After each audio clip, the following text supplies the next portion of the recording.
All right. The Senate will now come to order. If you're still grabbing pizza, please do so and then just head to your seats.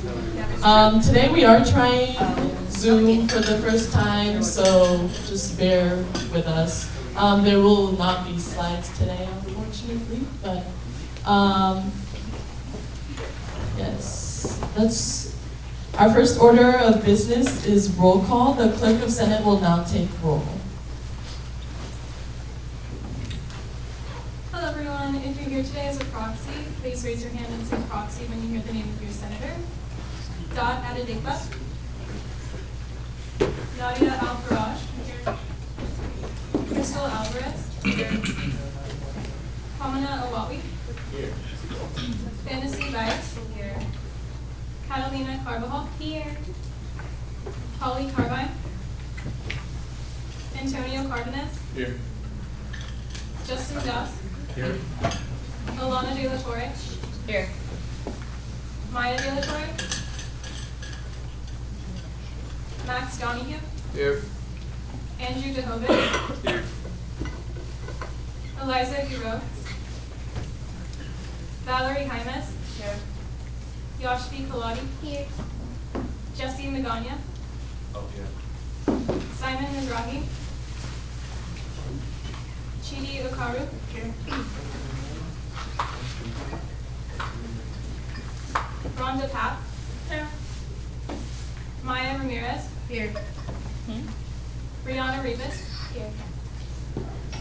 Andrew Schneider. Angelo Tharp. Here. Ernesto Triqui. Anayeli Villegas Ferreira. Vida Vasugian. Here. Justice Soda.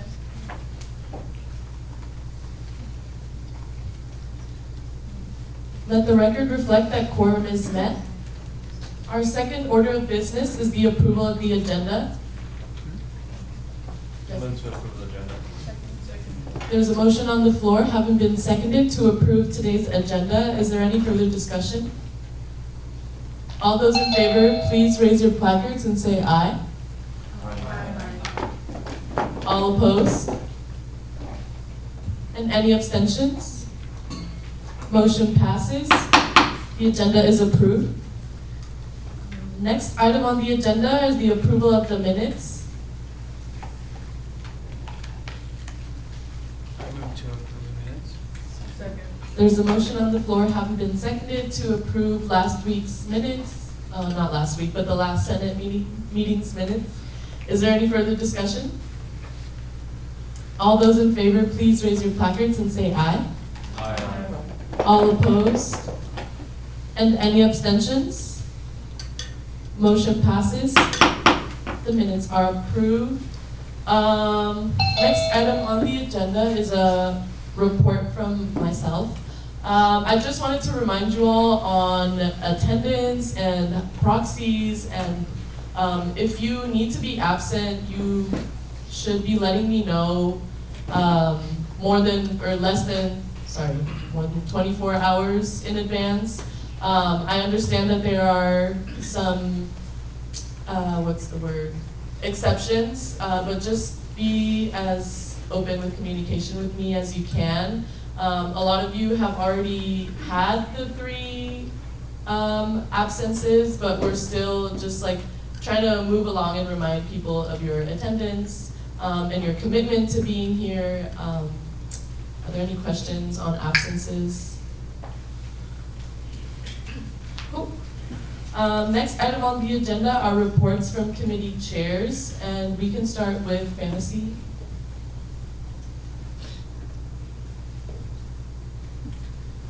Hello, everyone.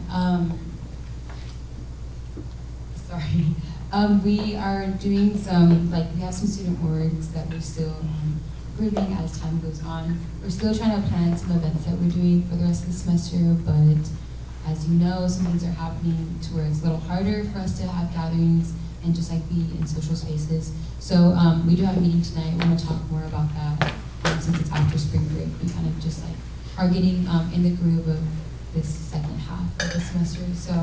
probably have more updates later on. Hi everyone, Rhonda Papp, Chair of Sustainability. Don't have any updates this month. Hi, it's Vita, the chair of Health and Wellness. So there's going to be, obviously there's a lot of concerns with coronavirus and everything like that. So Melissa Halter, the Assistant Vice President of Wellness, should be coming in today to talk and answer questions about what's going on. Hello everyone, happy Thursday. The weather is not that great today, but here we are. So I was going to originally present today on the survey that we had sent out in the fall, but I wasn't supposed to be here, but then the coronavirus had other plans for me, so yeah. But yesterday, I do have exciting news. Yesterday I was able to present at the Student Success Summit, which is like a gathering of different departments on campus who come together to look at data from the Sense of Belonging survey that's sent out to first year's transfers and it was sent out to like some on-campus upperclassmen. And so basically just went over the findings of the survey with them. There were a lot of really great conversations about food insecurity that are being had, because that is a concern of a lot of different departments around campus who are noticing it is an issue that's affecting students. So that was something that was very exciting to see, to be able to share the information with them, and then to also be able to see how other departments are reacting. So that's just kind of like a reminder that in whatever work you're doing, make sure to collaborate with like some of the centers and offices that we have on campus, because they are really great resources, and they all also are aware of these issues that are going on and do want to be able to assist students as best as possible. Oh, and just as a heads up, President Harris should also be coming in here in the middle of our meeting, just so you all are prepared, I guess, for that. Good afternoon, everyone. Just in light of recent events, we are aware that, at least for academic community, that a lot of things are set in motion. But obviously, because of the nature of everything going on, some of these things will be subject to change. So keep that in mind. Academic grant applications, they're still going to be due today at 5 p.m. And so what's going to happen is, due to the scheduling of everything, we have our committee meeting now for all members available tonight at 7:30. And so once that happens, we're going to get the ball rolling on everything. One of the things that we will be doing is having the academic grant review meetings within the next 2 weeks at some point, and that's going to involve, Vice President Grayson and a couple faculty members to review the grant applications. So then once we confirm who will be receiving those grants, they'll be announced ideally as soon as possible, but again, trying to get everyone to meet in lieu of everything that's going on will be a little complex. And in regards to the whole COVID-19 scenario, certain professors from different departments did have an about 2-hour training session on Tuesday, sort of walking through how a virtual classroom setting is going to go through. However, certain professors have varying levels of proficiency with different technologies, so that is why they're sort of having that training time period. Ideally, there's certain dates set forward as to when they can be able to move virtual online, but they did have an initial 2-hour training session this Tuesday. And then lastly, there is an initiative that Grayson is sort of proposing, but we're still in the works on that. And again, all that is going to take place tonight when the committee meets. So that's all from academics. Hi everyone, it's Maya from Student Life. So a couple of announcements I have are that our grocery tram is still going to go on this Sunday, seeing as the last time we tried to put it on, we had some technical difficulties.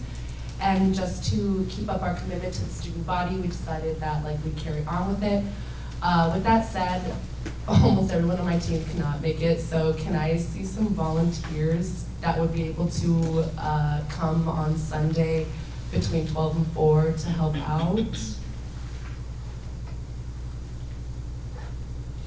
Okay, I will be, okay, thank you. I will be emailing y'all. And then another thing is, our Lift initiative is getting a little pushback. We don't know how this, the COVID-19 virus is gonna affect whether or not we can still carry on with that. So as we talk to more advisors and representatives and people who have official things to say about that, we'll keep you updated, but for right now, we're just gonna push that back. Thank you. What's good, y'all?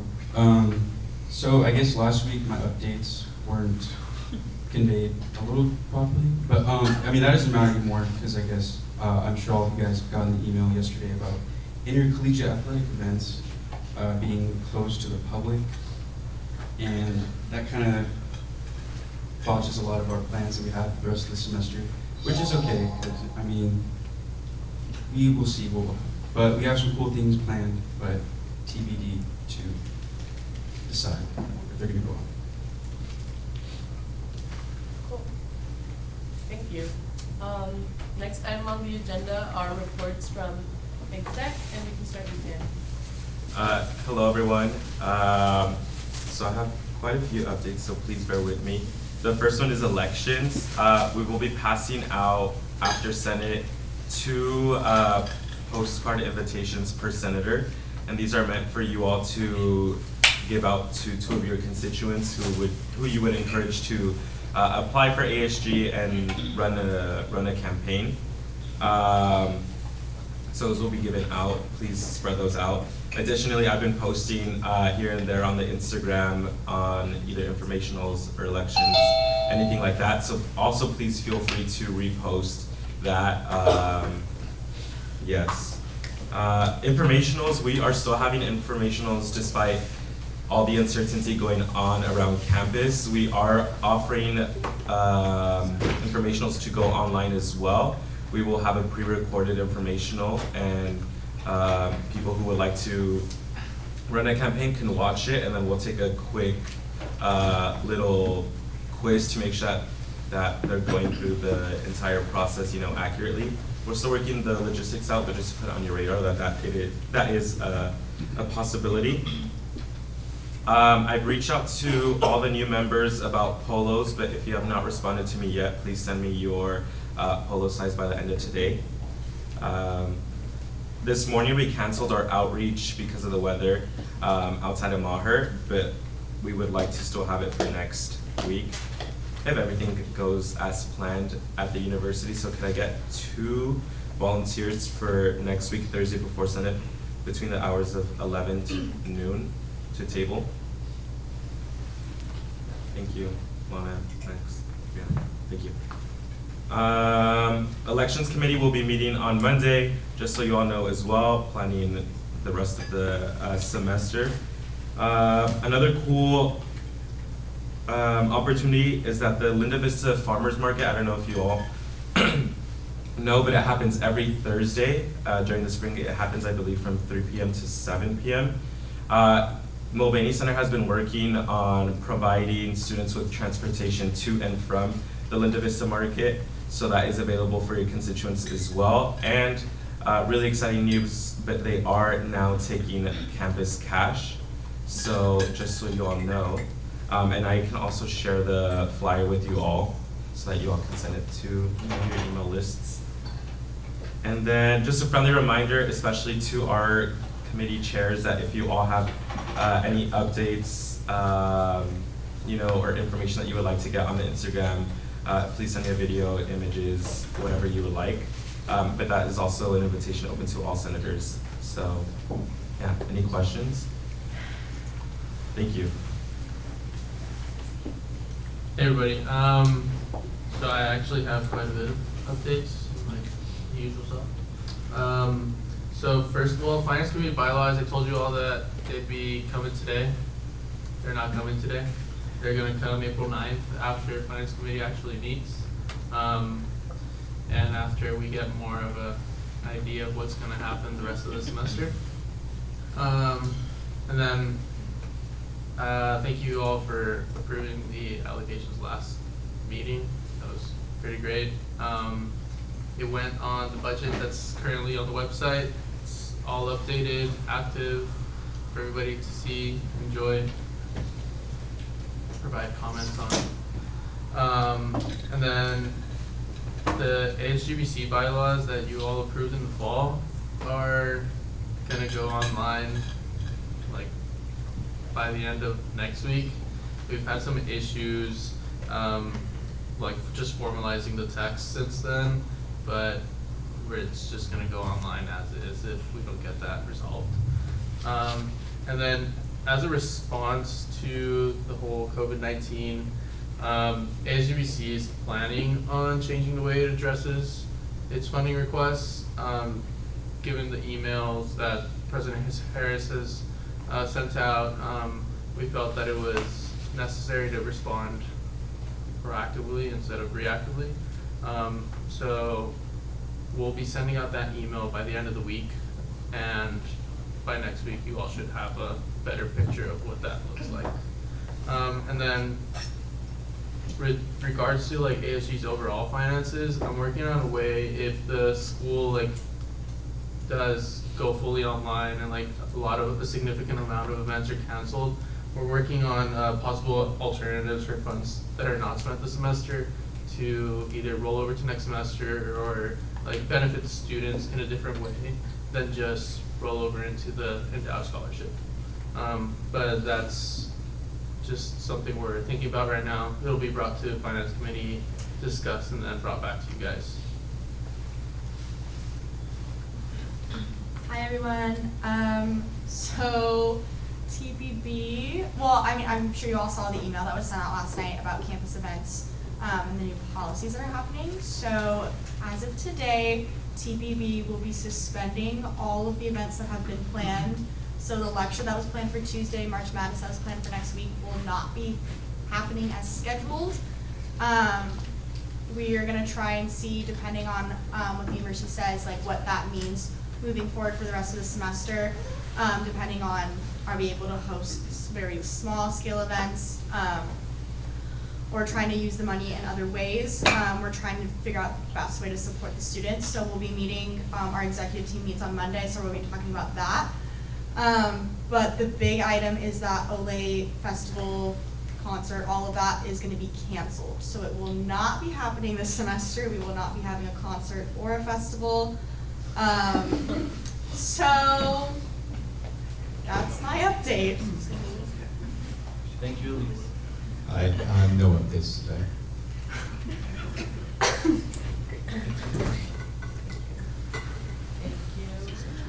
All right. Our next item on the agenda under new business is the approval of a student organization. Alana, sorry we don't have slides, but if you could just give us a quick description.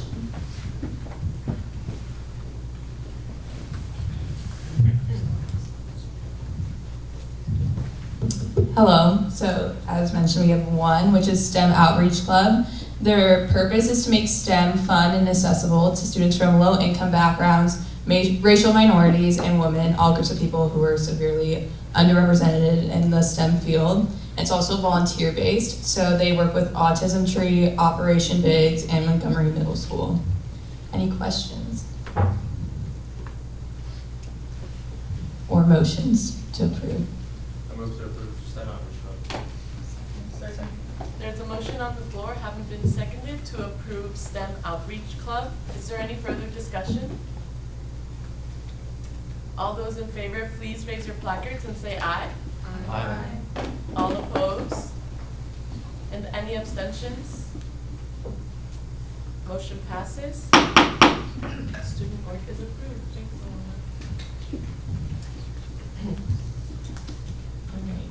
Alana. Our next item on the agenda is just a discussion on, you know, what's going on campus right now and how we are acting to support our students and to spread, you know, true information. So we did want to have someone from Wellness here to kind of guide us through the information that is available to us, kind of how as a campus we are reacting and organizing for this. So we do have Dr. Melissa Halter here from Wellness. I guess we can start if you could just share a couple of information that maybe you are aware of, and I can share it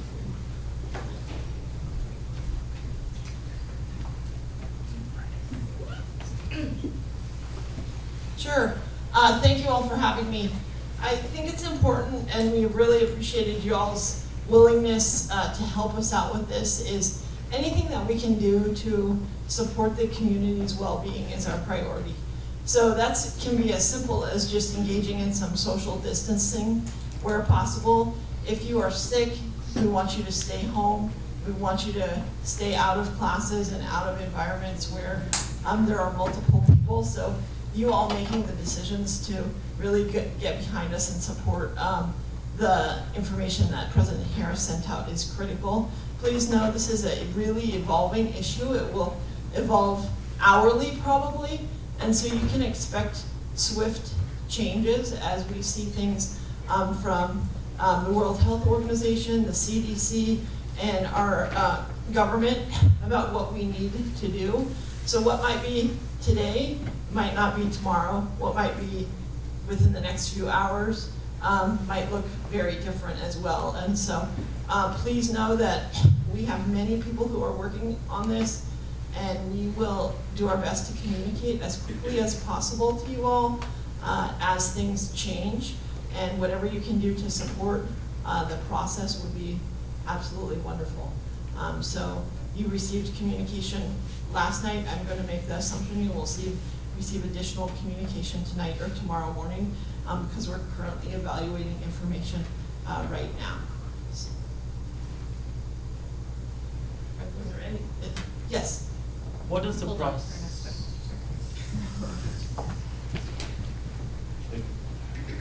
What does the process look like for a student if he or she wants to get tested for the virus? Currently, we do not have capability on campus to get tested for COVID. And that is because testing kits are currently in limited supply. I mean, we have supply, but we're not just gonna test anyone who wants testing. There needs to be symptoms prior to testing. And so every state is doing it a little bit differently and making decisions about who has access to those tests.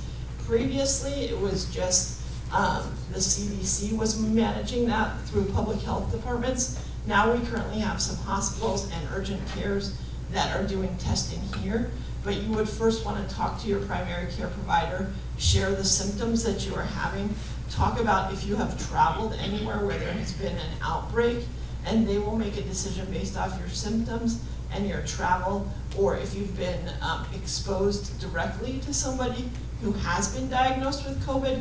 Those are the individuals that they are focusing on testing right now. Great question. Yashmi? So my question is for anybody that could answer it. Airports across the world are now starting to close, like Paris and Kuwait is closing, and there's been a word that airports in the US are bound to close as well. So a lot of students and faculty also have this question that why is USD not closing? Great question. I think we're in a place where we are looking at what's best for all students and faculty, and we recognize that we want you all to still get your education and get your education in the best platform possible. So remote education is one option, and we're going to engage in a living learning and remote education process if needed. And so we're setting up and ramping up for that. Yet at the same time, we recognize if we close, we may have students who may have a hardship that does not allow them just to leave campus. And so we have to really determine what's the best way to navigate all of these various issues. And we want to support those currently who are immunocompromised or believe that it is unsafe for them to be here, that we are asking faculty to work with you on a case-by-case basis to continue your education, and we will be as prepared as possible to go to a remote platform if needed within the coming days. But at the same time, for those of you who need to stay here, we want to make sure that you don't feel like we are abandoning you. So we have to try and find that balance. And that is why the closure hasn't just happened quickly and abruptly if we do have a closure. And I think it's important to recognize people are talking about the word closure. What does really closure mean? We want to make sure that we will still, no matter what happens, need to have some operations on campus. We have a responsibility to all of our community members. Did you have a follow-up? So regarding how you said that there are students, like there are international students that cannot really go and they don't have a place to go. So I actually read and heard about Santa Clara that they went completely online classes, and they did let the students that want to go home, and for international students they can still stay on campus and have dining services operating at the same time. So is it not possible for USD to do something like that? I think that we have tried to articulate that if students want to go home because they feel unsafe here, we want them to feel like they can go home, and we're going to work with you to continue your education platform in various ways. You will see probably some changes in dining. Probably starting today, you already probably saw some, and those are going to continue so that we can ensure that you all are able to eat and dining is happening, but it will look different in ways that will help with our prevention strategies. Did you still have something? Hello. In the event that we were to have some sort of school closure or completely move to online classes, would the value of our education change, and would we get refunds, or would we change that? Some of those questions I cannot answer because they're not within my scope, but I can tell you that we do not want the value of your education to change, and we believe that it's extremely important for you all to feel like and have connection with your faculty and team members here at USD, because that's the value of a liberal arts education. So that's in part why it's taking us a little bit of time to get to more online platforms. We can do everything, we can do most things and make some adjustments with all classes to get them to be in a remote platform if needed.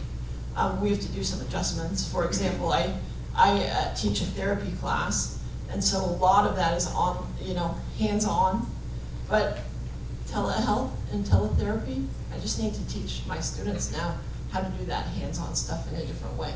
So we'll all be working to do that, to ensure that the value of your education is not impacted. I cannot answer the financial pieces because that's not in my realm. Yes. Well, yeah, due to the nature of COVID and how it can be spread so quickly, especially around our age group, like what is the university doing to think about that? Like the idea that it could possibly get too late, right? Because a lot of people could be asymptomatic. Right, so that is where we really need your help as a community. If you have traveled anywhere, we need you to self-quarantine, and we will help you do that. If you have traveled to a place where it is a level 3, we want to help you self-quarantine, and we can do that on campus. If you are on campus, we have done that in the past, and we will until we can no longer manage that, and we are working with the students off campus to do that too. That is critical. The next piece that is critical is that we engage in as many prevention strategies as possible, and so that's where you all can help us. And that's why you continue to see wash your hands, keep a safe social distancing, 6 feet where possible. That's why we are canceling or postponing events. And what the CDC is recommending is any prevention strategies we can engage in is what we need to engage in. Thank you.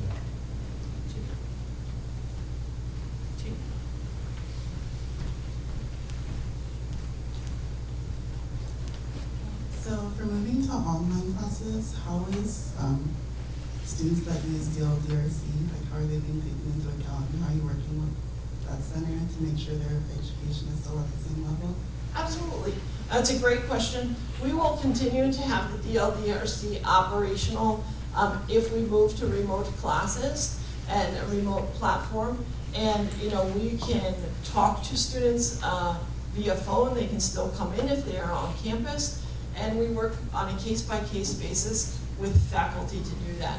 Sometimes it may even be easier to make some accommodations if we were on an online platform.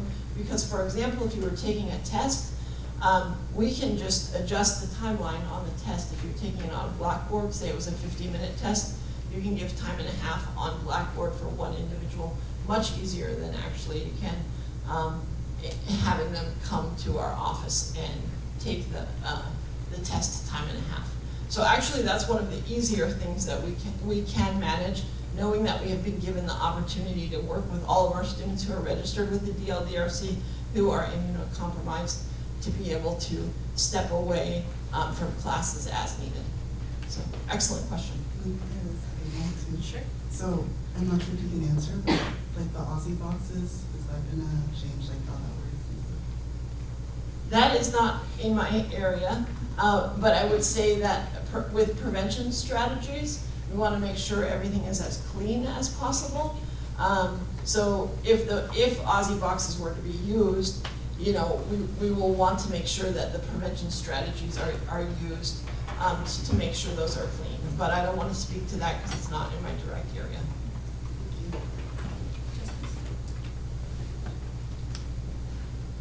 So if the university ends up going remote and students are encouraged to leave campus, will there be like a time frame to let students know to start looking for accommodations to get home, or is it kind of just the next day?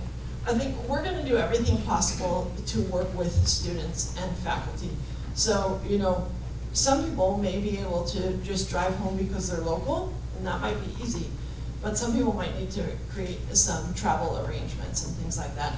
So we will want to have a window of time where we transition to that. And I'm committed to being able to say, yes, USD will have an appropriate window within an appropriate time frame. Angela? So a lot of students just got back from spring break, and a lot of students traveled, and other schools that are a lot larger than ours have already gone online. I'm just confused on why it's taking so long. And it keeps saying if it's needed. Like, when is that gonna be deemed needed? And this is an evolving issue, and so I can tell you that every day and probably every hour we get new information. And I'm going to say that, you know, that's why that first email went out saying we're preparing for it. I would say within the next 48 hours to a week, we're going to see significant changes in what California is doing. And when we believe that your safety is being compromised having you on campus, we're going to make shifts. Also, I think it's important to consider that, well, if we're talking about San Diego, UCSD is currently in finals, and that's why they didn't I don't think they're going online till April 9th. So a lot of these schools say that, oh, we're shut down, we're going online, but it's not within a time frame. It didn't happen all of a sudden, it's gonna happen within a certain time frame, just like we potentially gonna do. And Catalina, I really appreciate you saying that is, you know, we're all in different places. So you can imagine that being on the quarter system, you only have 2 weeks left of class right now. We are basically halfway through the semester, and we want to be sensitive to what's going to be best to your learning, not to impede the value of your education. Make sure we're doing what we can to set you up for ensuring that you have the best class experience possible, whether that is in the classroom or through remote learning, or both. Carmen? Good afternoon, I'm Carmen Vasquez, I'm your Vice President of Student Affairs, and I want to thank Dr. Holter for answering all the questions, and to try to supplement a little bit on some of the things that you brought up. Yesterday, the World Health Organization, as many of you know, declared that we are in a global pandemic. That has shifted us from pre-pandemic planning and hearing the local recommendations from our CDC to a completely different level.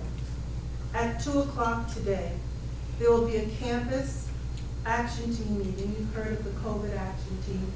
We're meeting at 2, along with the strategic leadership team, and developing plans for how to proceed because of the state that we currently are in. So I know that you will get a communication, likely later on today, certainly no later than the morning, but I believe it will be today. And many of your questions will be answered.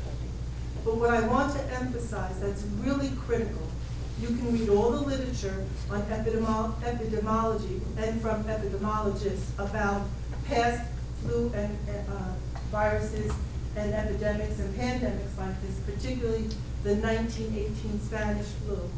The most important action that we as humans can do is social distancing. So I really want to encourage you to act on that for yourselves now and going forward. What I will share with you is that President Harris right now is attending the University Senate, and I'm here with you at the Student Senate meeting. He is discussing with the faculty decisions and action items that we will be discussing this afternoon. They include much of what you've asked in terms of questions. The question about remote learning, not just online, because remote has all different kinds of contexts for universal design and learning, et cetera, to address your particular question. And also living and learning experiences for our students in terms of what will be the resident student options going forward. So you will get information from us about that later today. In the meantime, we have taken some actions in our residence halls, in our dining halls, and we will be planning. Right now we have a team of student affairs professionals that are looking at what would be the resident experience for transitioning, to raise you to your question about will there be a transition period?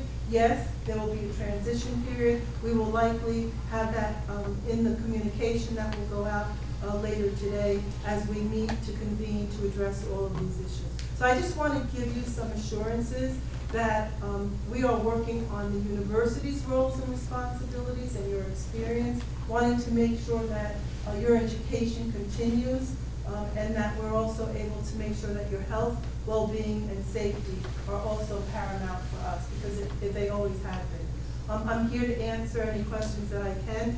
You brought up some financials. I can't give you specificity on financials, but what I can share with you is that this afternoon when we meet as CAT and SLT, that is on the agenda. What I can also share with you is that right now, if a student, now this is only withdrawing, so let's just say there's someone who, for medical reasons or other reasons, elects to withdraw from the university, irrespective of coronavirus and where we are with the pandemic, we are at the 60% tuition reimbursement rate.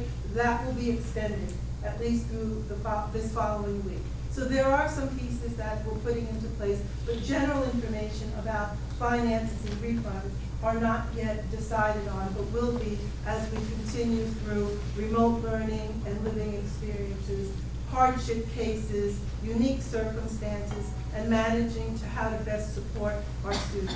You are first to us.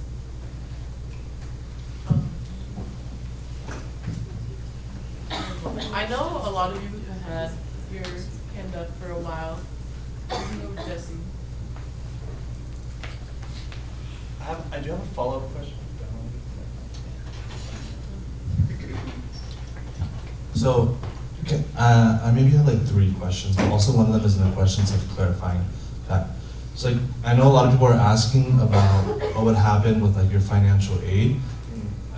If you can correct me on this, maybe it's not in your realm as well, but I'm pretty sure like as much as we would want our financial aid back, you have to think about it in the aspect of like where you get the money from in the first place is the government, so the money wouldn't necessarily come back to you. Is that correct to say? Or well, actually, what's been very interesting is that there are some exceptions and considerations that are in progress by the federal government related to financial aid, but also related to institutional aid. So that's all a work in progress. That's part of the discussion for this afternoon. So I would not stay steadfast to a yes or to a no. I would consider that answer to be it's a work in progress. And we will do whatever we can to remedy students in the best way possible. And another way to look at it, to be determined, of course, is credit, as opposed to debit. Yeah, I just have, I'll ask one question. Just the other question I had in terms of like, if we were to make the transition of going from, well, actually like a complete campus closure, so not heading online, not remote learning, but a complete campus closure, is there going to be like a presence or a preference of students who are allowed to stay on campus and who aren't? Because in my mind, I'm thinking of like, I know that I was reading a story earlier from like Boston University, where students were expressing concern about LGBT+ students who couldn't go home because it isn't safe for them because their families don't accept their sexuality. And so that going home really isn't an option for them. And so here, would we take that into consideration, also understanding that some students are houseless and don't have homes to go to as well?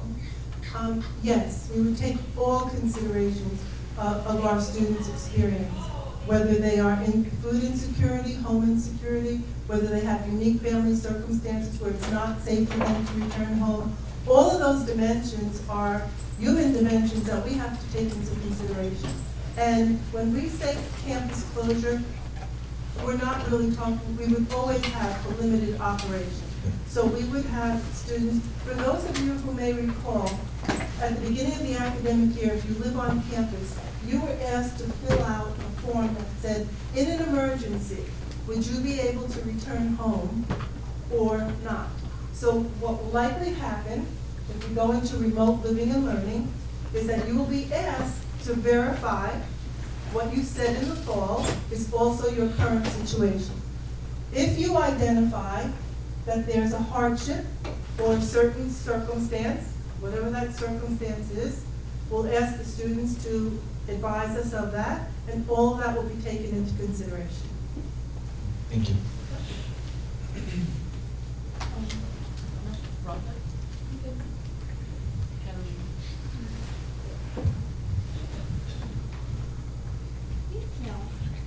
I don't really know who to direct this question to, but I hear a lot about the students and faculty, but I don't hear nothing about like the workers of the school, like janitorial workers. I feel like they're even more susceptible to coronavirus anyway. Yes. So Yes. do those plans include talking about how they will be supported? Yes, absolutely. What we first need to do is understand the magnitude of our operation. So in order to do that, we start with our students and faculty in terms of teaching and learning and living.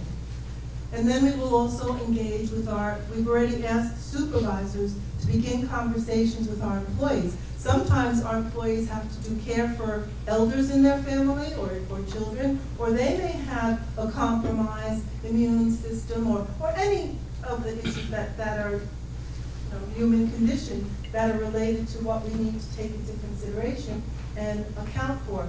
And then determine what's the pool of our workforce that's available and what are the impacts to our employees. And so I think one of the things that I'm most proud of and I love about working and being part of the University of San Diego is that we care about our employees and our students and our faculty in a very family and caring oriented way. That's the USD way.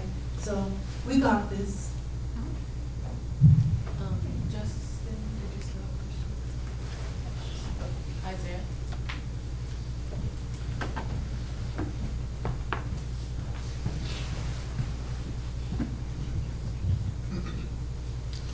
So considering that we don't know exactly the incubation period for this virus, why, I guess kind of getting back to what you were saying, Angelo, why isn't, or I guess is that being taken into consideration when you have these meetings, like, people could be walking around with being asymptomatic but still transmitting the disease to other people, and then, especially those who are vulnerable to this disease. So considering that, why not shut down earlier instead of waiting, keeping us on campus and having those who may be asymptomatic transmitting this to those who are vulnerable? Right. Absolutely, and that's a tough question to answer. I mean, we know that people need to continue doing their essential activities, and we know that the window of 1 to 14 days is the most critical. So when we are aware that somebody has been exposed directly, those are the individuals that we are specifically asking to and working with to self-quarantine. So if you've been directly exposed, or if you've been in an environment where there have been multiple people who have been diagnosed, we need those individuals to self-quarantine, and that is the decision that at this point, that's what we've made, in addition to all other prevention strategies. I don't know if you want to add. May I ask another question? Sure. So getting back to the COVID action team, can you remind me again who comprises this team? Is it just administrators reading literature, or are you having scientists within the fields of like immunology, epidemiology come in and have an actual physical person there whose field this relates to? We have various individuals on the team looking at various different elements, but we have definitely consulted with epidemiologists and medical staff, and we do have our dean of the nursing school who is on the COVID action team. And she is one of our key partners in ensuring that we have all of the medical information as well as the epidemiology that's happening in her school, as well as who else she can partner with. But yeah, and myself, I don't do the epidemiology part, but yes, I am involved in the medical field. Would you like to know the other members, or that was really just the area of interest? I was just wondering if there were, people of that area in the presence.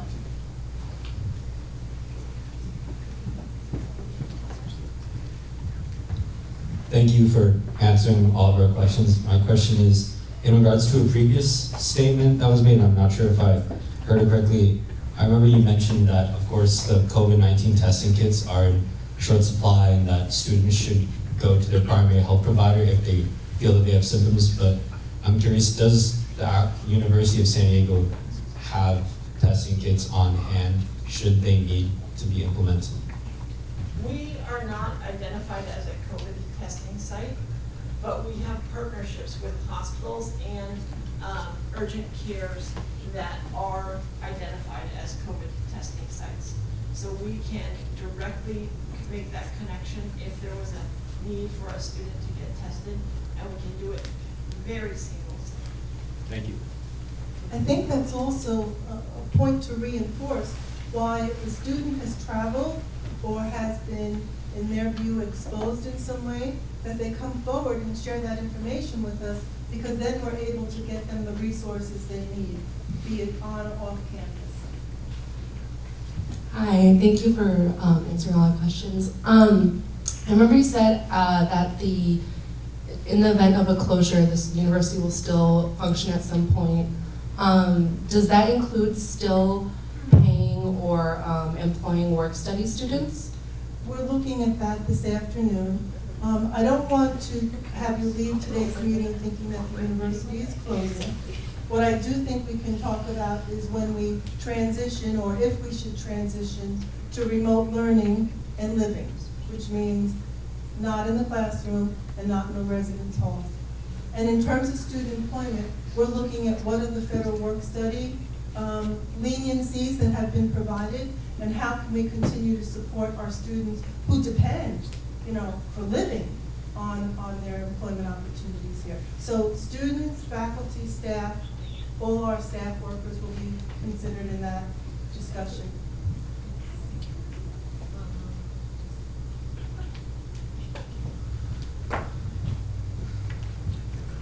I was in a meeting yesterday and a really good point was brought up, is that there are a lot of students in the nursing school who are currently, engaging in classes here on campus and also doing clinical hours in ERs.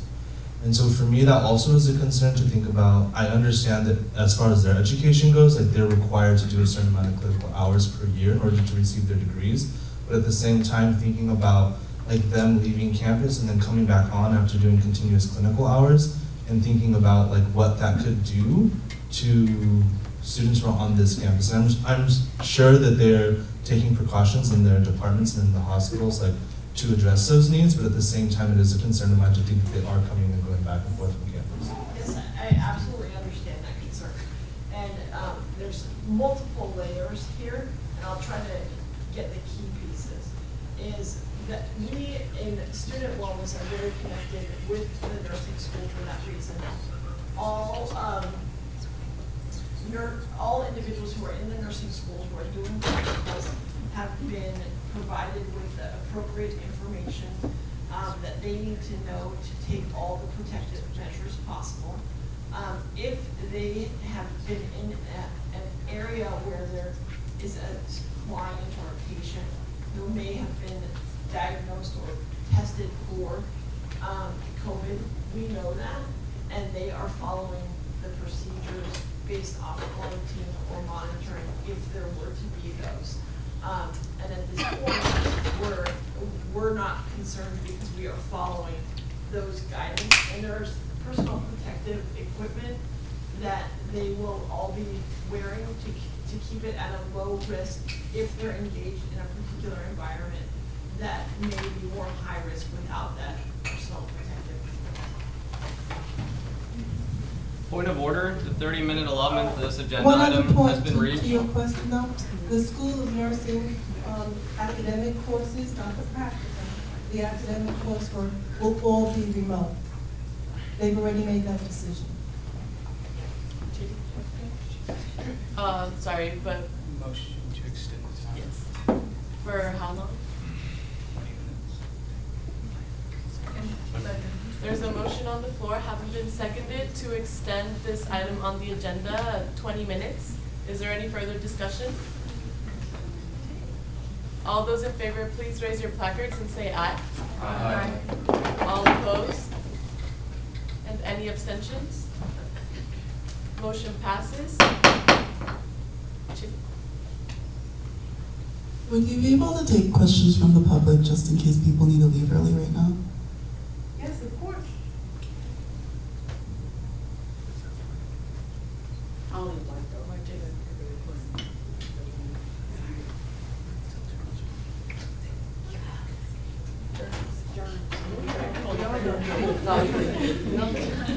Okay.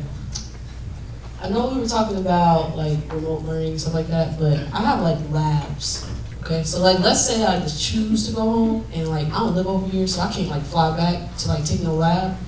So how is that gonna be implemented? Like I can't do chem labs remotely.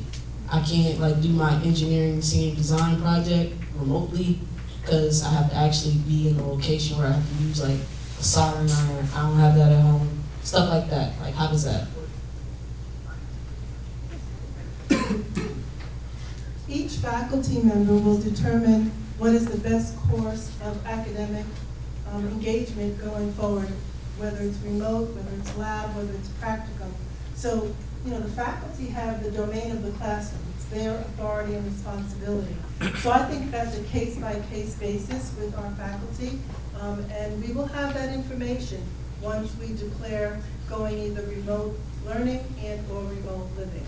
And I think our president is here to tell us sort of a little bit about where we're headed and what you learned at the faculty senate. So maybe that there's an answer to your question.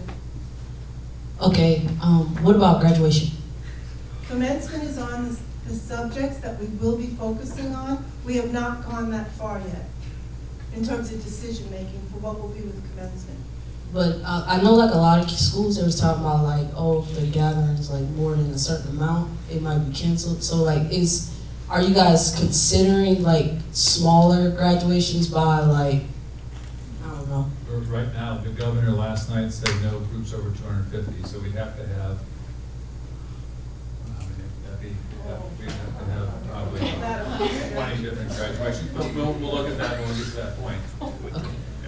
The governor doesn't allow any group over 250 to get together.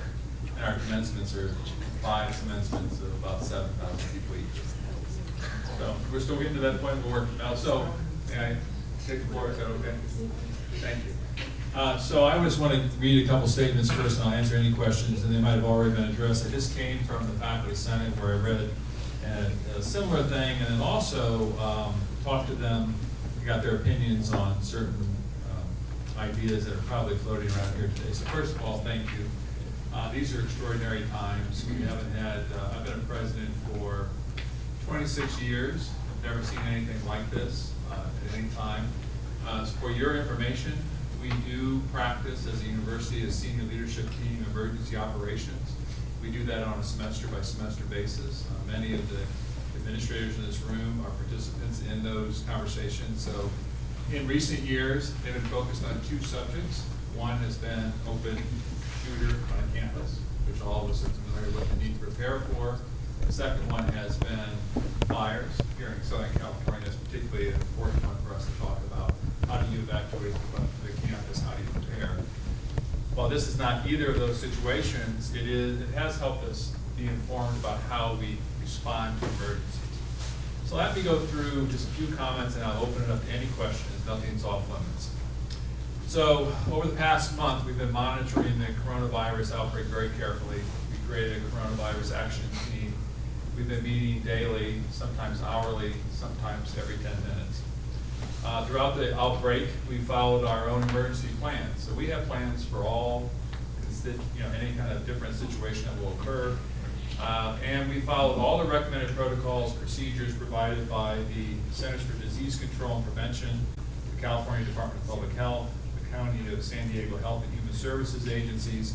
Dr. Holter herself has been a part of the coronavirus action team. The Dean of Nursing, who is a leading figure that others are turning to for advice at this point. We have epidemiologists who are on our faculty, particularly in the nursing school, who have helped us and advised us on what to do. You have to remember that 25 hours ago, literally yesterday morning, what was being recommended by the state and federal government was that you wash your hands and you stay 6 feet away. As of yesterday, however, by mid-morning, about an hour after I put out my last memo, or the second to last memo, we had another one go out last night, the World Health Organization announced that this is now considered a global pandemic. So with that, that designation then puts into motion for us as a university our emergency operations requirements. So we've said all along the health and safety of our campus community and the families is our most important responsibility.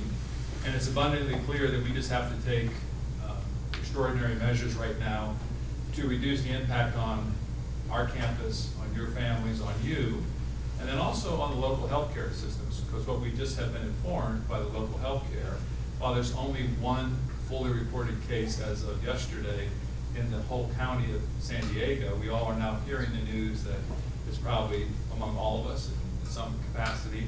It's been around for a while, but we don't know to what extent. We also heard last night that President Trump made an announcement about travel restrictions. Please know that our International Center is working with each individual student that we have that is currently studying abroad, trying to work with them to help them get back as soon as possible. That's by tomorrow night. Some will not be able to. So it's going to be a very difficult situation, but we'll be working with those students. So this is what I want to recommend to the campus. I want to put a memo out probably within the next hour, 2 hours, that we go to all remote learning as of March 23rd, which is the date that we said earlier this week to be prepared by. Also, that this unprecedented situation has caused a lot of anxiety, and that we should cancel all classes beginning on Saturday, the 14th, through next week, so people can prepare. So the faculty can prepare for remote learning, the students can prepare for remote learning, and be ready to move as soon as possible. And thirdly, we know that living in close proximity to others during a pandemic increases the possibility of the transmission of the virus, therefore, to close all dormitories by March 22nd. Now, here's a whole variety of questions that have come up. Let me just summarize first of all. Remote teaching by March 23rd, cancel all classes next week, beginning this Saturday through the following Sunday, and ask students to return home at their earliest convenience. What we've learned from the other campuses that have moved in this direction is that some felt like they were being evicted, that they had to be out in 48 hours. We talked to the faculty. I talked to the faculty today. I've talked to the Vice President Vasquez and others, and that's not our intention. If someone can't go home or doesn't have a home or is housing insecure, food insecure, we're going to work with them as individuals. It's likely that we'll probably have to keep some dormitories open for an extended period of time to accommodate those students. Likewise, some students have said to me, listen, I work study, and I need money in order to be able to graduate, pay my bills, and so forth.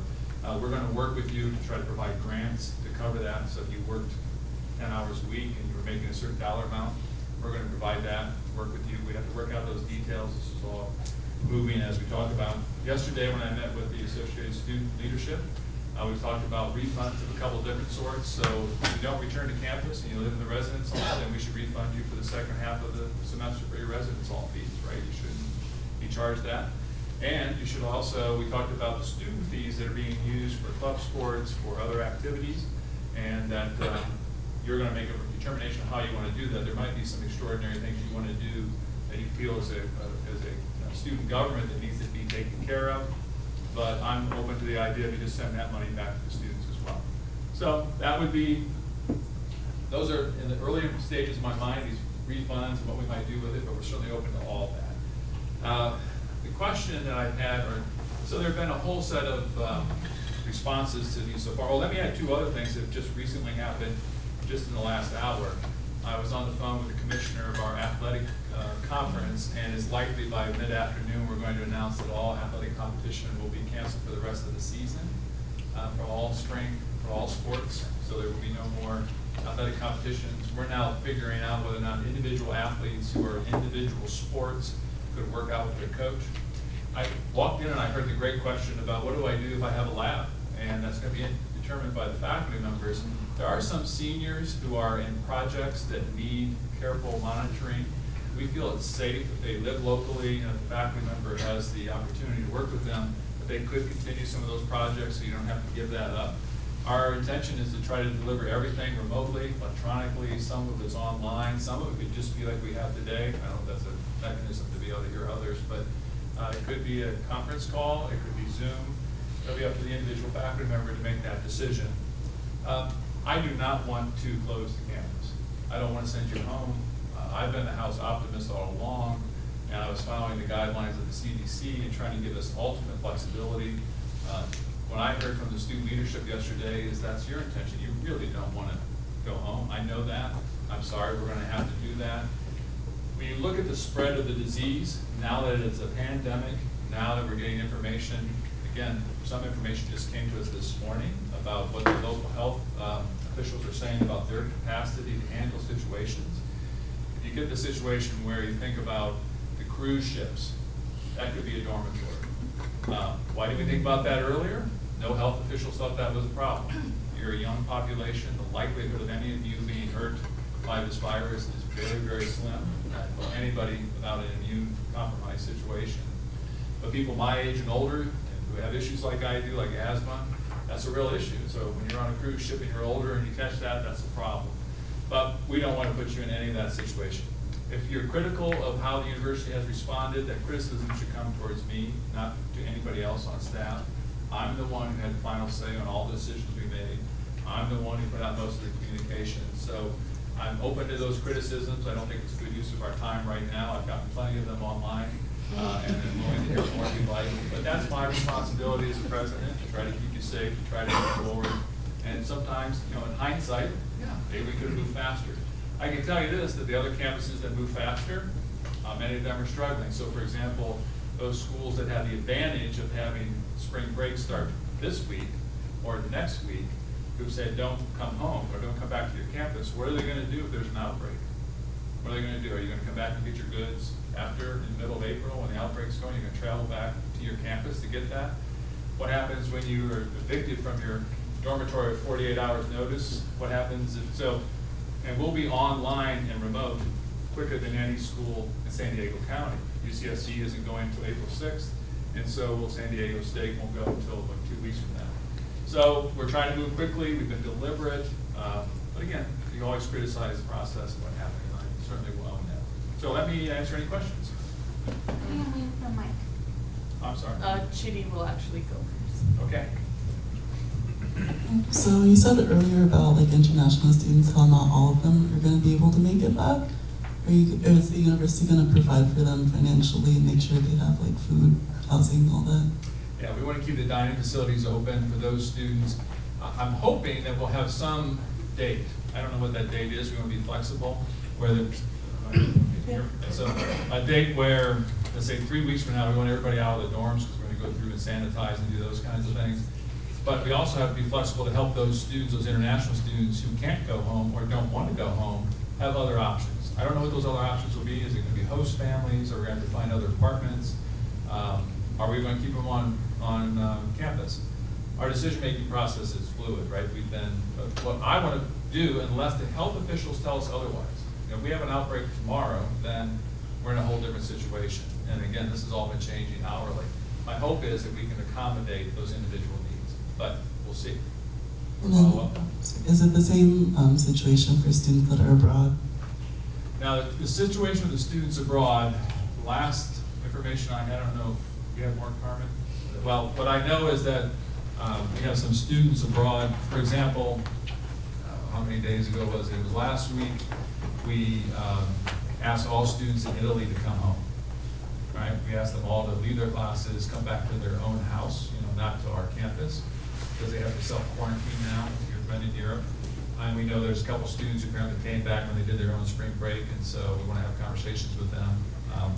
But those students, there were students who said, we're not coming home.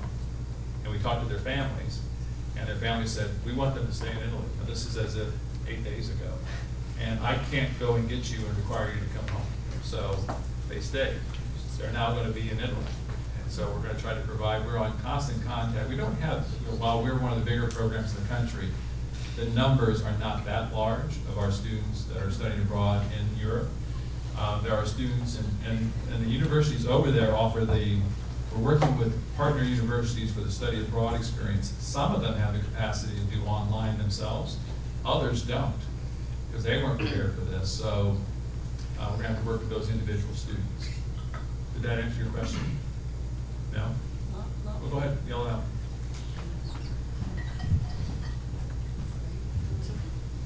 Yeah, just kind of to clarify more about the study, because I recall, maybe I'm remembering wrong, but you said not everyone would be able to come back that are abroad. So, like, how are they going to be cared for? And then just, yeah, to explain that a little more. So our international center, all of our students who are on study abroad, we have partnerships with institutions there. Wherever possible, and as possible, where the institutions can continue to provide housing and accommodations and dining, that will happen if the student cannot get out of the country. Our first priority, as the president indicated, is students come home, and we will work with the airlines and the host institution to do everything we can to bring our students back. There are some students who have self-elected, regardless of our interest in getting them back to the United States at this point, to stay where they are. So we have several buckets. Those that, under President Trump's edict of last night, for the next 30 days, you cannot travel to or from the United States to Europe, getting them out as soon as possible.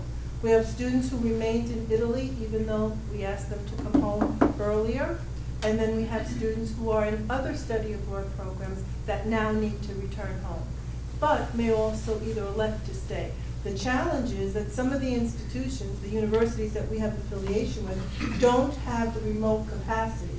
And it's the academic program that we really need to make sure is available for the student progress to graduation or to completion of degree.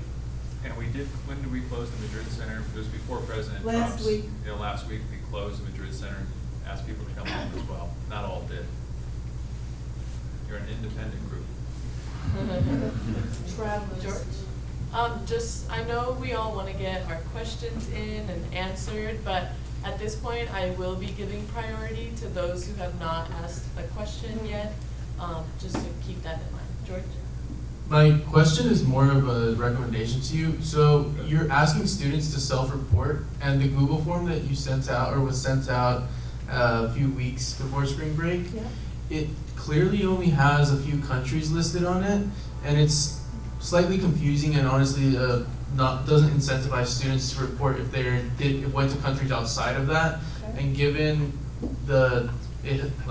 this is now spread to countries outside of that, and the fear that like students have nowadays, I think it might be more beneficial to just title the form differently and ask students to just report it instead of limit it to those countries. Thank you, and we will do that. And here's what I would really like to encourage you to do when you leave these meetings, because you're the ambassadors to our students. You were elected by our students to be their representatives.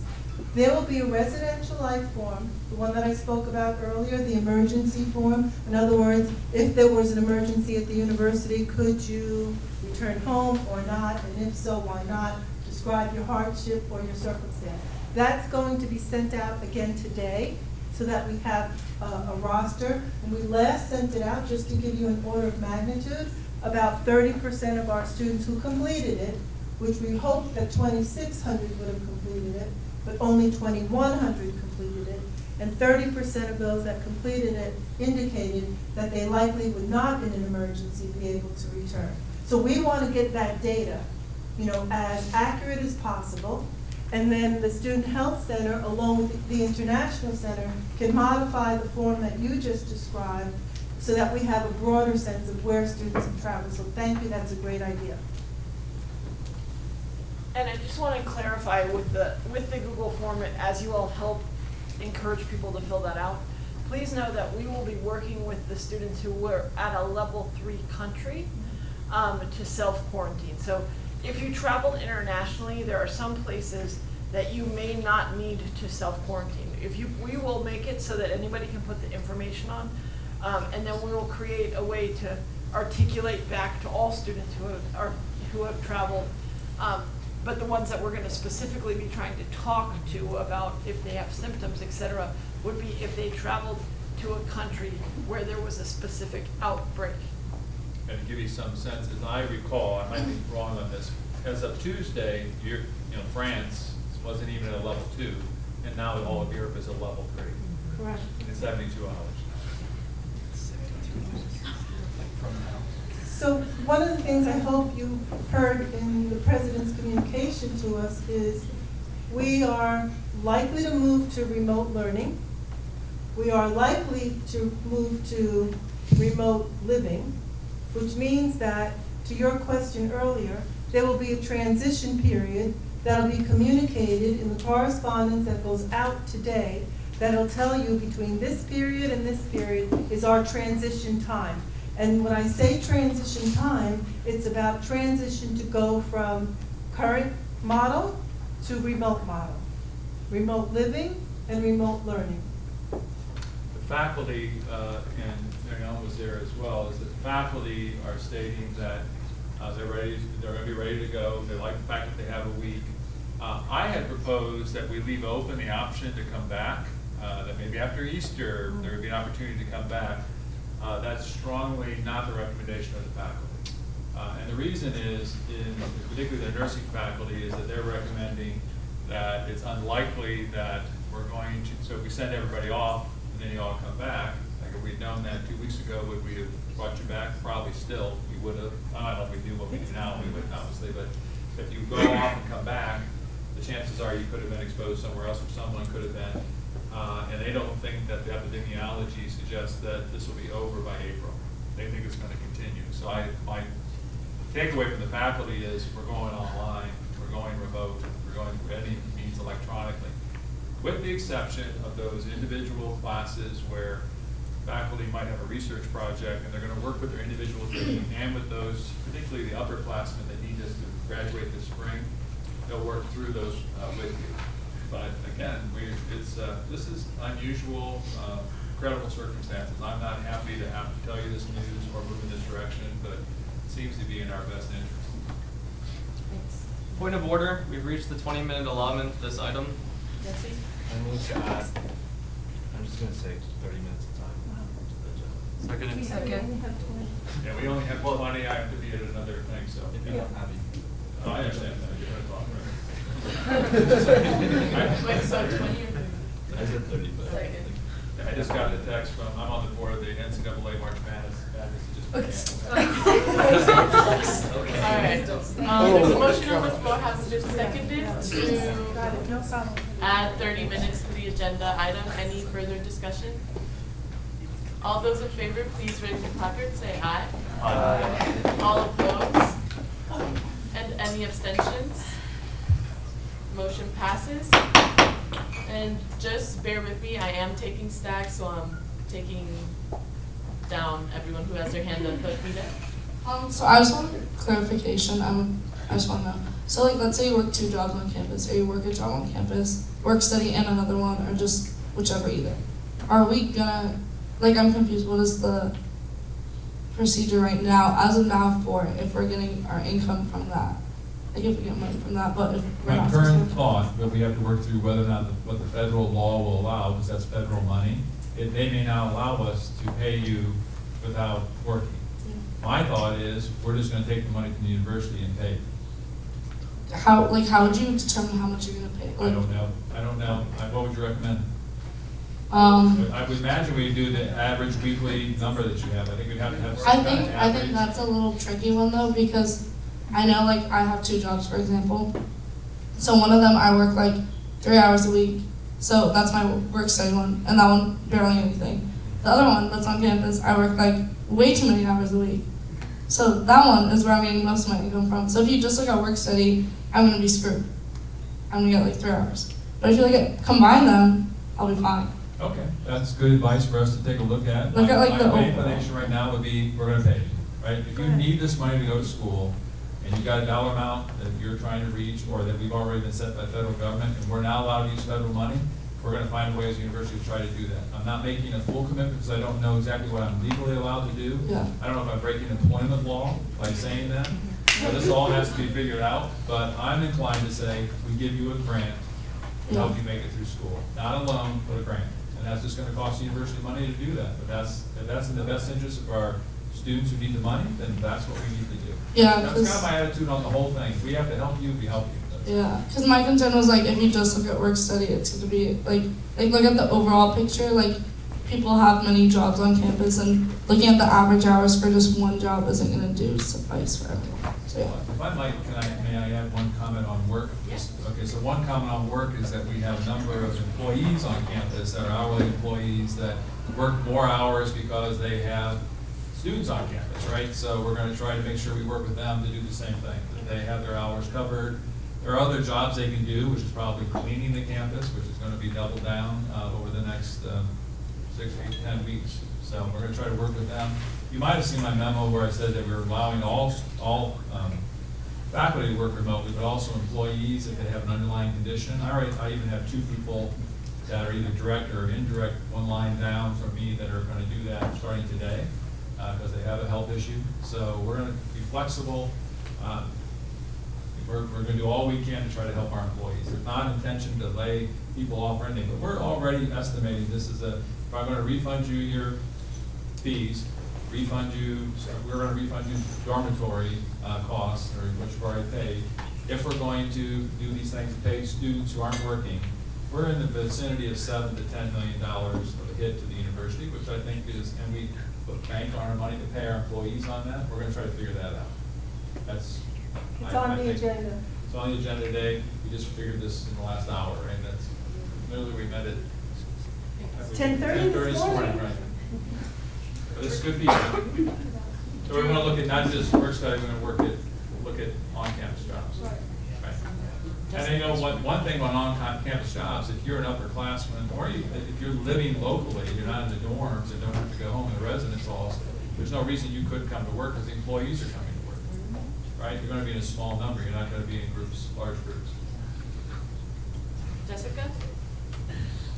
So she basically had my question because I also have a workday job, but I also have 2 casual jobs on campus. And for one, as you know, programs are being canceled. I run the Meet USD program that's no longer happening, therefore I'm out of a job. Dining, I work in dining as well. If there's no students, there's no dining, therefore I'm not working. So thank you for asking that question, but you obviously just answered it, but is that going to be put in the email? Because so far, nothing regarding students' employment on campus has been put in emails, and it is actually causing panic. I don't think that's being expressed, but like it is causing panic. So that could be. It will not be in this email. Will we have more than 1 hour to think about it? Yes, and we'll figure it out. Because again, I don't know employment law. The federal government has issued no statements on it. My guess is the federal government isn't going to pay you, so they're going to look to the institution to pay you. So that money isn't going to flow to USD to provide for you. So I've got to figure out a way. I'm hoping some philanthropists are going to step up and help as well. But we'll find a way forward. Am I promising that we're going to pay you every cent you think you're going to make in any job? No, I don't know. So we're going to have to.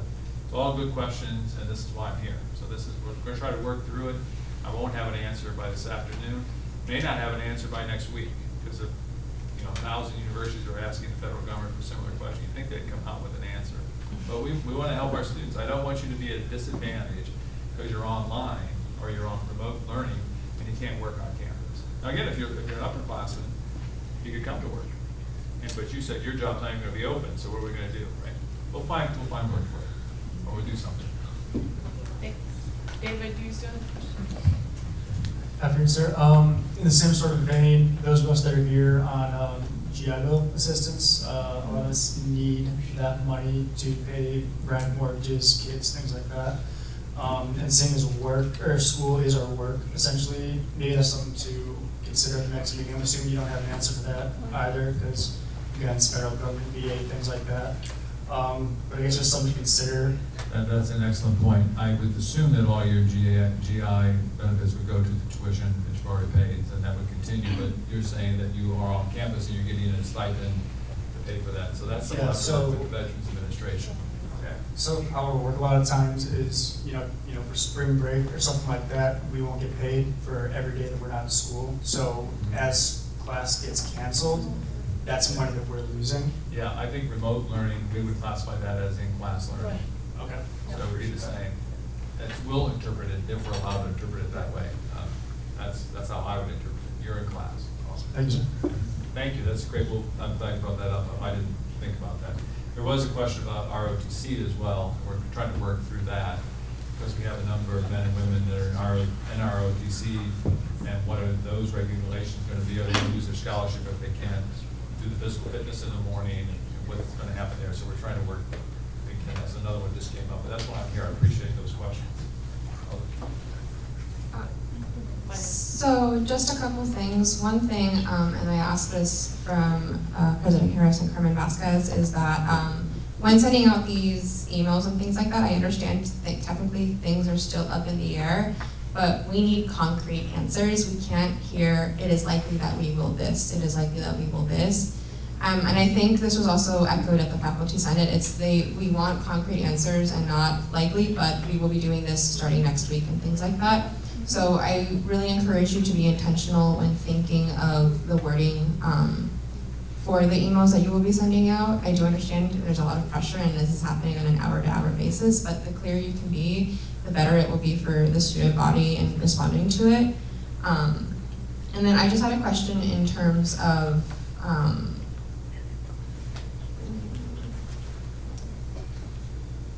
Come back to it. Yeah. The question of intentionality was intentionally ambiguous because we wanted to have flexibility, ultimate flexibility, to be able to provide what the students are saying they really want, which is to be face-to-face. But I understand, I agree 100% that we need to be definitive, the dates, the times, and what's going to happen.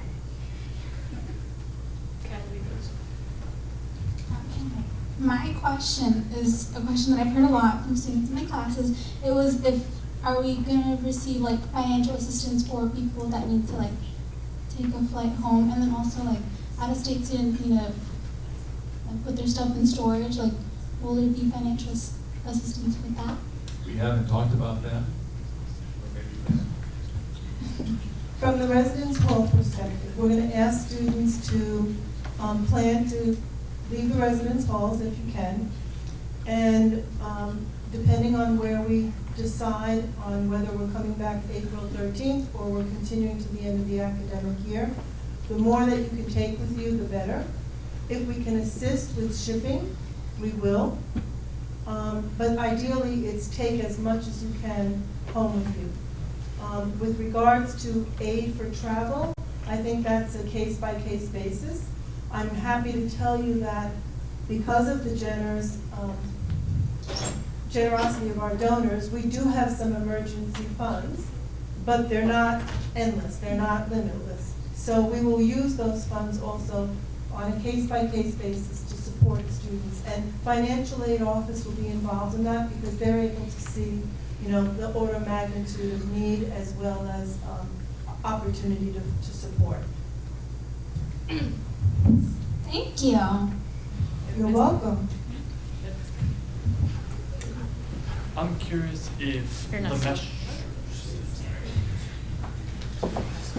Hi, thanks for coming. Yes. I have 5 minutes. Okay. Go ahead. I'm just curious to know if the measures that you described previously, shutting down, going remote learning on the 23rd, then no classes next week, were those suggestions that will come up in the next meeting, or are those decisions that will be implemented? I think those are pretty clear decisions. We'll shut down for next week. I don't think we can have classes next week. There's just too much that has to be done in order to be prepared for the 23rd, and we are going to close the dorms. I don't know how we get away from that at the President's Hall at this point.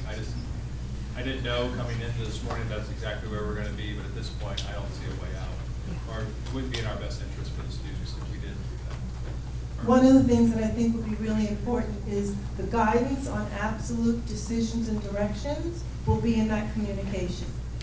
The President has come to this Senate and the Faculty Senate to gather your interests, your concerns, your perspectives at 2 o'clock. The decisions will be finalized, but you've heard it from the President. This is the direction. And I think it was in our intentions to continue to meet exec and President Harris and Dr. Vasquez. So if anything were to come up or any ideas that you may have, please feel free to address either me or any of the exec members, because we will continue to be meeting. Can I ask you a question? Yeah. So whether or not, so the faculty were clear, be decisive, go to remote learning on the 23rd, and don't come back. Right? That's where the faculty is at. Where are the students? I know you're not going to get a unanimous. Can we take this for a poll vote? Yeah. So I guess you can raise your hand if you think we should take the recommendations and not come back for the rest of the semester. When you mean not come back, you mean everything will be online and only those classes that you mentioned that will work with their professors to have labs or senior projects? That's a good clarification. It would be all remote learning, all online learning, and any of those specialty classes that have to be taken care of on a one-to-one basis, right? But we wouldn't say everyone come back on April 17th. They'll be prepared to come back or be ambiguous and say, we're going to make that decision the day before Easter. Be ready to come back. So if that's the case, then I guess that's the way we would go. With those caveats, I think that's definitive. We're going to go through remote to the end of the semester. And there will be cases where people are going to work their faculty members to get that delivery. So raise your hand if you think that, raise your placards. If you think that that should be the course that we take. I mean, yeah, the public can vote too if that helps. Can I clarify something real quick? For undergrad students who are forced to live on campus, does that mean they'll be off campus for the rest of the semester as well? Yes. Okay, so let's do a vote. Raise your placards if you think that we should take these recommendations and continue with the online courses for the rest of the semester.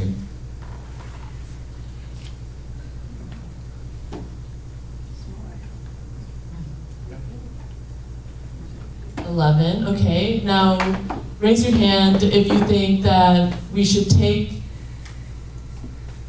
the recommendations and then potentially set a date for, let's say, April to come back and resume with how things were going. It's safe to come back. Sorry? Yeah. It's safe to come back. If it's, right. If we are clear and safe to come back. This is obviously if the government doesn't do something, right? Well, that's a great point. And the other piece of it is the government doesn't allow us, we can't do anything, right? We're all shut down. I'm worried that what will happen then with the travel ban is that they're going to institute that between states sometime soon as well, which is if you have a region that has already been in a state of emergency, they may not let flights go there. We did have a question by the Senate, the Faculty Senate, and it was around around, it was about the students. If students had to go home and someone in their house had the coronavirus, would be forced them to go back to their home, and then we would work with that individual student, try to figure out a way to either keep them here or find another place that they could go. Take them out. I know you all have to go, but Mark Jace, did you want a last thing? Yeah, I just got a recommendation, because I hear you keep saying like y'all don't have answers, which I totally understand, but because I'm in here, so the students that are not in here, they may not understand. So maybe just create a frequently asked questions page, and then embed that in there or something, and then y'all be chilling. Well, we talked about it yesterday, go ahead, you want to say? Yeah. Just yell it out. Yeah, just.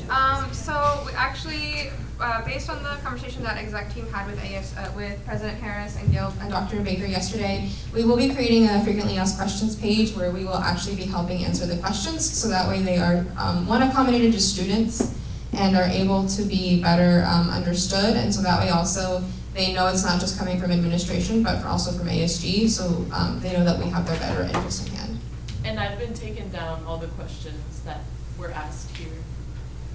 And what we asked is that they, I'm sorry. No, go ahead. Well, and then the AES group could meet with me. I'm available tomorrow, so if you let me know what times are going to work for you. But things will, who knows what will happen by tomorrow. But I'd like to work with the AES. Because I asked the AES if they would ask the questions and provide the answers they think are appropriate, and then we'll talk about whether those answers are appropriate or if we can actually do it. Is that what we said? And this is a great opportunity for those of you in the public and those of you who are representing your constituents to submit these questions that you're hearing, that you're thinking about. We can't, I don't think, answer everything, but the ones that rise up, this is the time to really bring it forward to the team so that we can generate answers that students are really asking about. So that I implore you all to help in this journey so that we can help clarify the communication. Jen, sorry, I'm gonna yell it out, but can committee chairs also be included in that meeting?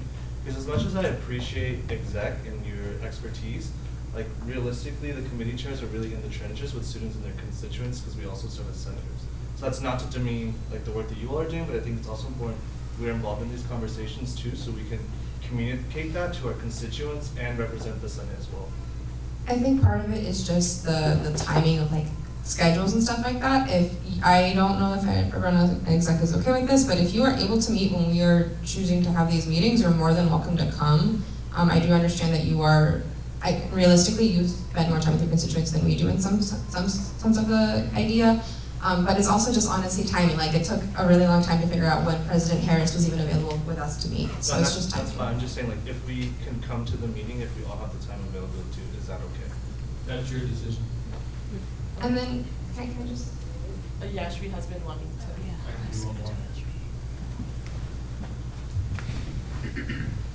I'm sorry about that. It's okay. Sorry, I was wondering if it is possible, like, hopefully if the COVID-19 situation gets better around April, is it possible that we have in-person classes as well as online classes for students who aren't able to come back to campus? That's the question the Senate debated this morning. My understanding, and they were still debating it when I left, my understanding is they said that's impossible to do. Because if I'm offering a remote class and you decide to stay home and then I have the rest of my class going out into the field to do some field work, I can't give you the same opportunity they have. And they would rather have a consistency in their delivery than to try to manage what, it's not even about workload, it's just that they don't know how that would even happen. So it's, you go one route or the other is what I'm hearing right now. That's where I was yesterday. Why don't we just pick a date, figure out the week before whether it's safe to return, and then we go back to regular operations, and some faculty might decide to have their whole class online, others, but then that would require students who may not financially be able to come back. So that's, probably you want to go to Are you? I literally have to be somewhere in No. 3 minutes, so if anybody. Fantasy.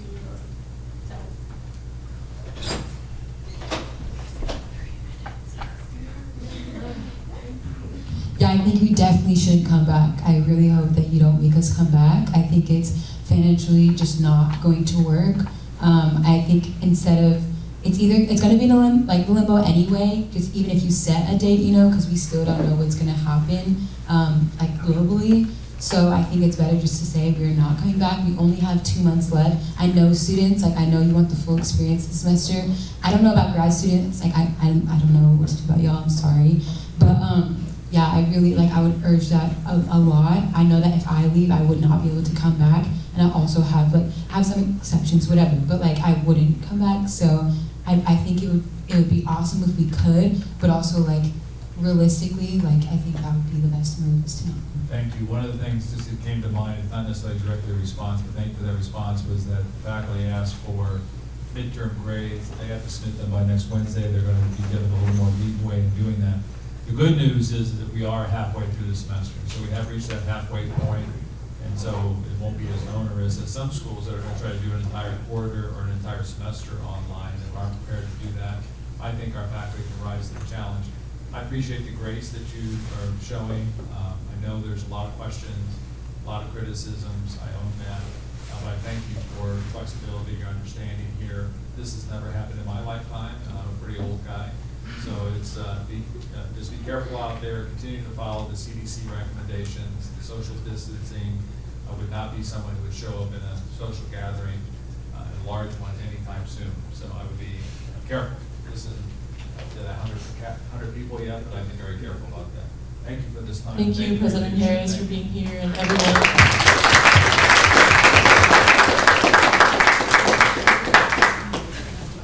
Sorry? Oh. President Harris, just a quick question that everyone's having. Can we share the information that was shared here with our constituents? Well, I think it's fair to do that, but you don't know exactly where we're going to end up until 15 minutes. My takeaway today is we're going to go remote March 23rd to the end of the semester. We're not going to give any flexibility. My takeaway is, I know some people disagree with that, but the faculty were at that point, and it seems like many of you are. So we're not going to return. My takeaway is that we're going to give flexibility to the residence halls, but people need to be out by a certain date. And we're going to have no classes beginning this Saturday to the following Sunday, so everybody can both get home, get ready, be prepared for remote learning. Those are the three big takeaways. There are a lot of great questions, from veterans benefits to work study, that we have to work through. That will not be in the memo today. Please tell people we'll be flexible, but we also have to go to federal and state authorities in order to get the approval to do certain things. And if we can't, we got to figure out how to pay for it. So just please be flexible and a little patient. On the refunds and other pieces, it's probably going to take us 2 weeks to figure out what that looks like.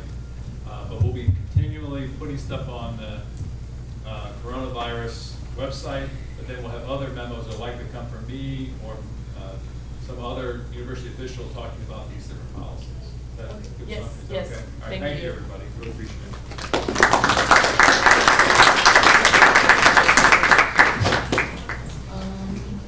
I know you all voted for 30 minutes, but was there any lingering thoughts that you wanted to say before we go to final business? Because we still have hearing of the public.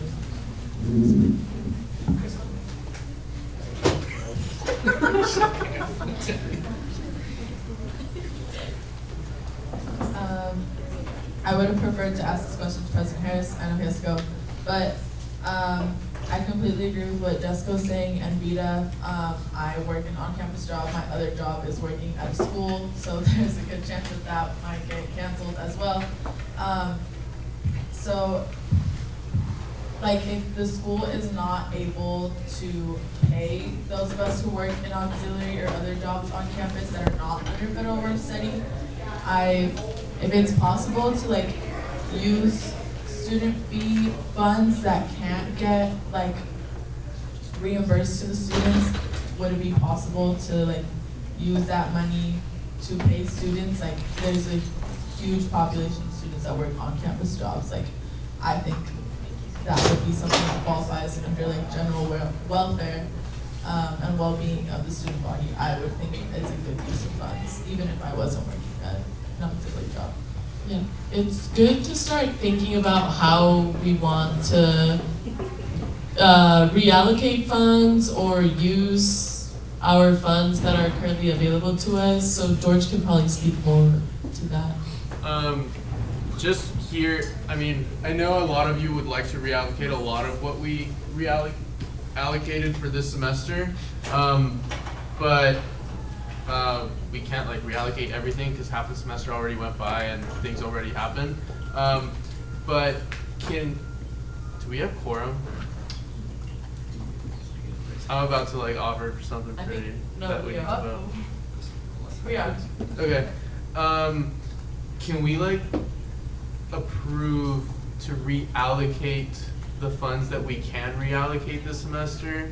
And if we have another Senate meeting, I'm gonna ask that the finance committee meets and we decide on what specifically we choose to allocate things to better the students, instead of just creating a fund that can be used for everything. That's my offer. I can't give you a definitive amount right now because some things might happen, some things might not happen, but it's roughly around like the low end, like $200,000 that can be reallocated to this type of stuff. And then if anything additional, you'll see that on the things we offer. Are you guys okay with that? Yeah, I'm gonna make a motion. It's a very broad one, but I'm gonna motion that the finance committee convene to assess the funding that we have and then figure out how to reallocate it. It's gonna have to be an emergency, so we'll figure out what time. So there's a motion on the, wait, Jen? Huh? That doesn't require a motion, just throwing that out there. Don't you call? It kind of does. No, because it would just be an emergency finance meeting that I would call. We don't need a motion to require a finance committee meeting. Jen, straighten this up. So if this helps, we're just gonna go with the flow here. I don't even know, correct me if I'm wrong, but you all are the final deciders of the budget. So I would say that a suggestion could be that you all make a motion to reallocate it. But, I mean, I suggest you reallocate funds, like make a motion to reallocate funds that can be reallocated, and then we can assess that and bring it back to you guys. That way we don't have to go back and forth. you can just reallocate it and decide on the number and say what it's for. Okay, so there are some, George is correct, there are some operational costs that I would recommend that you not reallocate, but programmatically speaking, if you all aren't able to be on campus, I can say, you might not be able to generate an exact number, but you can broadly state, rather than meeting with finance, which is totally fine to do, you can do that, but that will take time, and there's not a lot of time right now. And I do think that you can broadly reallocate it to help fund students with their urgent needs and requirements in this situation. So that would be something to consider. But as there is a finance committee, and I support you all are Senate, and you all can make a motion right now to do such. Can we ask to I move to do up to 250,000? Is that appropriate? Of excess funds, is that an appropriate motion? I would recommend between, at minimum 200,000, because that's what we can. But We don't also need a number. you don't have. You can make a motion to reallocate funds, leave it general. That's what I would recommend, and then we can handle that. And they will update you all. Yeah, but as long as there's a motion to do that, then we can move forward with it. Can you give them a sample phrasing? Can you give them a sample phrasing of what the motion would sound like, so someone can say it? Please. So it would sound something like, I move to reallocate this semester's funds to address the current situation, period. Jen, is that correct? I would say I would move to reallocate the funds that are able to be reallocated to this. All right, Rhonda, give it a go. Copy paste works really well. I move to reallocate the funds that are can be reallocated. Alright, there's a motion on the floor having been seconded to reallocate funds that are able to address our current student climate regarding COVID-19. Is there any further discussion? All those in favor, please raise your placards and say aye. Aye. All opposed? And any abstentions? Motion passes. Okay, any final thoughts after that before final business? Point of order, we've reached the 30-minute. Okay. All right. Next item on the agenda is final business and hearing of the public. At this time, any senator may take from the table any motion previously laid in the meeting the week before or present urgent business. Any member of the public may voice any concerns to the assembly on non-agenda items. Hello.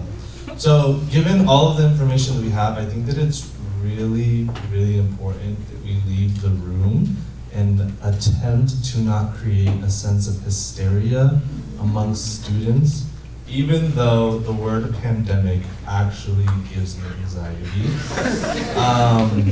It's really important that we as elected officials within the student body are trying to ease people's minds, but given that we probably will not reconvene as a Senate, I can probably say that pretty confidently. Like, if we have to not have classes and have to not come back to campus, this will probably be a final meeting of some sort. Or we'll have one, I'm assuming.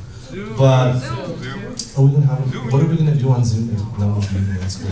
I'm just, let's be honest. Like, focus on your studies, take care of yourself, and try not to create a sense of hysteria. Point blank period. Thank you, Jesse. Marion?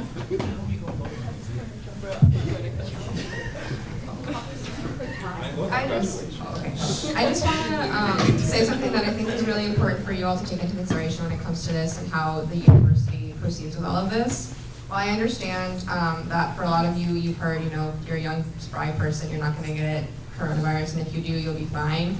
Realistically, we don't know the long-term effects of it, and also this is not about us getting sick, it's about the greater community and the crash that will happen on the healthcare system, which will result in people not being able to get their day-to-day medication, ICU units being completely filled up. So please know that when it comes to decisions like this, it's not just also what's going to happen to us, it's what's going to happen to the country. Like, Italy is a perfect example of this. People are dying now because they don't have the materials to take care of them. And it's not just people with coronavirus, it's people with treatable diseases who just are no longer able to be in the hospitals. So please know, this isn't just about us as students and our health, it's also about the greater effect that this is having over in the entire world.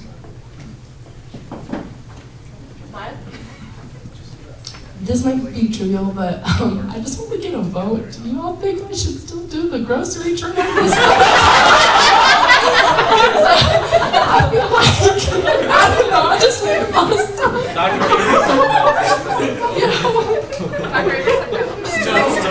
Just cancel it. Like, do you think that people need to get to the grocery? Like, they need to go get stuff, right? They can use Lyft. The Lyft codes. Lyft codes, we'll do Lyft codes. I don't have no money for that. Refer them to the Lyft initiative. Yeah, okay. I got you. Grocery trip's canceled, thank you.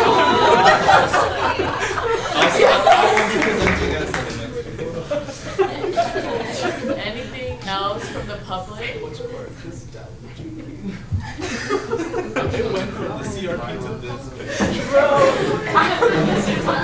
Alright, if there are no final announcements, are there any motions to adjourn? I think for the last time, I move to adjourn the meeting.